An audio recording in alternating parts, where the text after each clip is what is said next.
All right, so I want to show you some things I change in ZBrush that just kind of help with sanity, and I change every time I use it. When you're looking at people using ZBrush, you might see customized UIs, you might see special colors, you might see crazy menus, you might see hotkeys. I don't do any of that. I prefer to use the application as is, just kind of dive in and use it. I've never really felt modification improved my workflow at all in here. So do what you will. If there's something you guys like, by all means do it. But I like to keep a nice clean document and just use the default with slightly modified settings. Now, with that said, that likely comes from being a teacher and having to show the basics so much that customized UIs just are not ideal for me. So that is an option. But there are a couple things in here that I absolutely like to change that do make a big difference. Now, one of those things is the background. I don't really care much for the gradient. I find that the gradient, it often throws me off, and I like to compare against a flat background so I get a better sense of depth. If you come up here to the document menu, you can change that using this range slider. If you increase the range, you'll see it will push the contrast more. If you decrease the range, you'll see it will turn it to a flat gray. I prefer to turn it to a flat gray for working. That's my preference. So I'm going to be reducing the range down to 0 whenever I start a session. The other thing that I really don't like is how often ZBrush autosaves.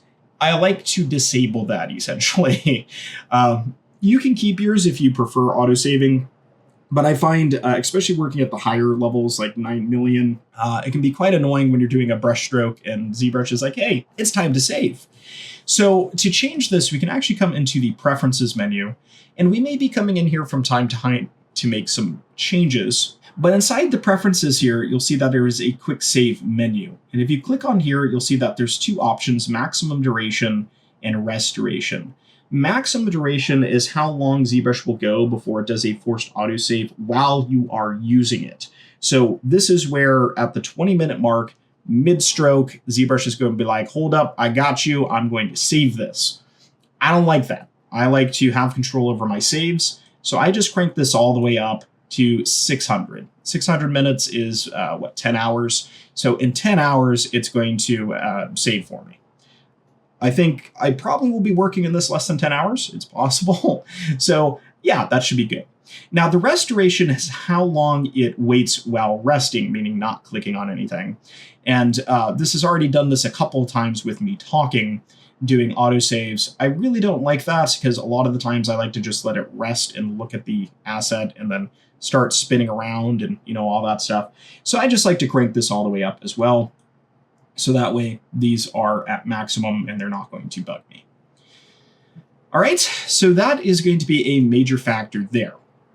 Now, the next thing is going to be the look of the character, the material.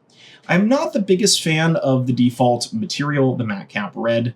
If you click on the material here, you can have access to two different types of material libraries, the matte cap and the standard materials.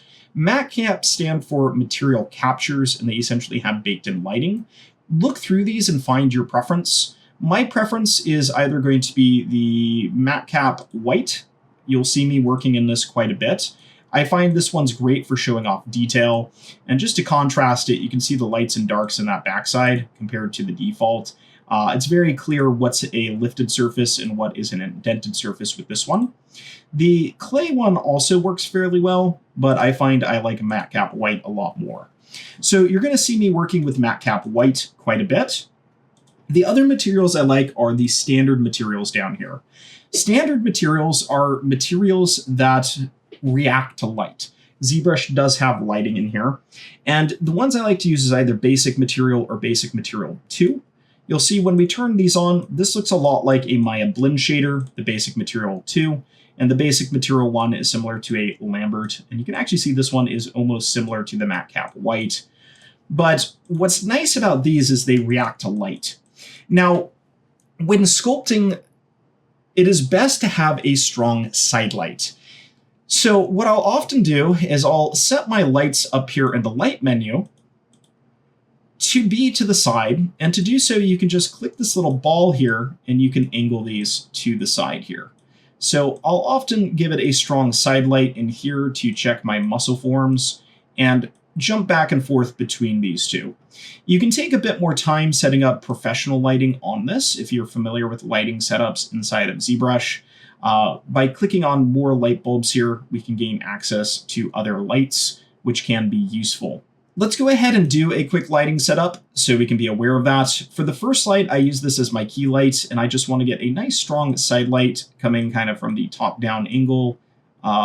That way we have a good sculpting reference. I'll click that light off though and click on a second light here. For the second light, this is good for fill, and as a matter of fact, the placement of that is already pretty good, but you generally want this to be opposite of your key. So this one just needs to move up this way a little bit, and maybe even forward a little bit for me. And we can see that filling in some of the shadow information. Then the last thing I like to get is a strong rim for 3-point lighting. If we click on this third light, you'll see that it has something going on here called radial lighting. To change the light type, you can come down here to light type and just switch off radial. Radial means it's radiating, and you'll see now that looks a lot different. We can push this behind the model by clicking this dot. This will be behind it, and I just like to put the rim coming from the same direction as my main key. And with all these together, we get a nice 3-point lighting setup that looks something like this. And anytime you want to adjust these or turn one of these on and off, you can come and do so. I might make my fill a little bit more to the side or even turn it off to just maintain that really strong side lighting as we go. So something like that. Now, next time I start ZBrush, that light will reset. That's one of the downsides of the document that I mentioned. You can export lights by clicking up here to light and save, and you can do a light load. So those are options. But this should be fine for now to just help me get started and be good to go. So that is going to be the changes I make going into those preferences, disabling the autosaves, coming into the document, changing off range, and using different materials, using something like the matte cap white or using a basic material paired with lighting. And this lighting is not permanent. We can move it around as we see fit to check how our forms are reading, which is really nice. I might bring this a little bit more front on here so the shadows aren't quite as intense. Okay, so with that, go ahead and set up the document whatever way you like. Spend some time exploring the materials and playing around with lights before you get in and get sculpting. This next section is a rundown of the basics of ZBrush. If you are familiar with ZBrush, feel free to jump to the end of this recording or speed through it. I'm not going to go super detailed here, but I want to go over the base tools that we are going to be using so you are familiar with them if you are newer to ZBrush or if you haven't used it in a while. So that way you can really dive in and get started. So let's get started with the first thing, which is navigation.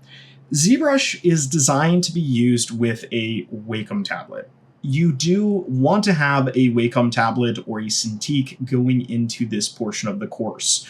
Sculpting with a mouse is possible, but it is better to have a tablet. Now, in terms of navigation, if you just left click in here or right click, you'll see both left click and right click do the same thing in here.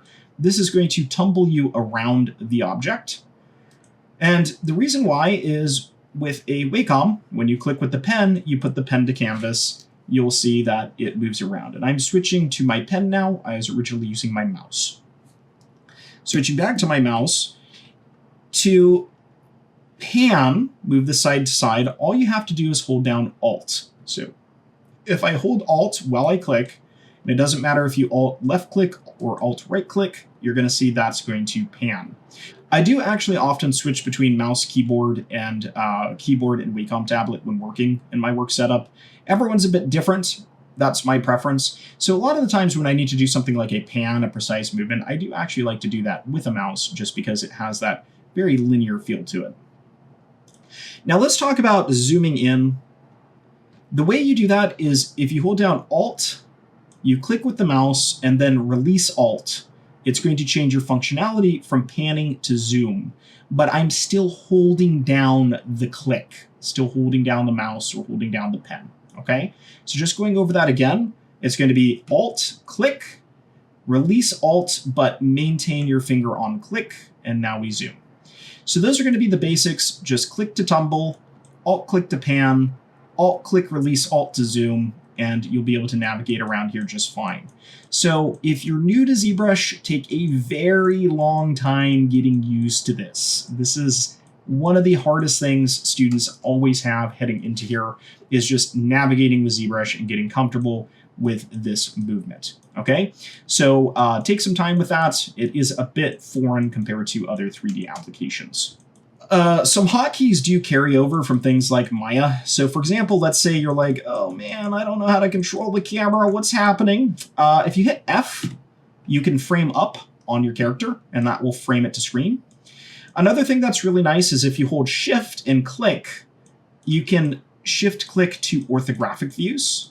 So you can see I'm just shift clicking there and able to take this from being at a weird angle to being at an orthographic. And you can shift click to top, side, bottom. You can also utilize this head over here and the corner to move things if you need to, which is kind of neat. For example, if I click here and you click on the head, you can see that you can change the angle of the head here kind of mechanically, I guess you could say. Very useful. There's also two modes that we work in here. There's orthographic and perspective. The quickest way to switch between these is this button right here.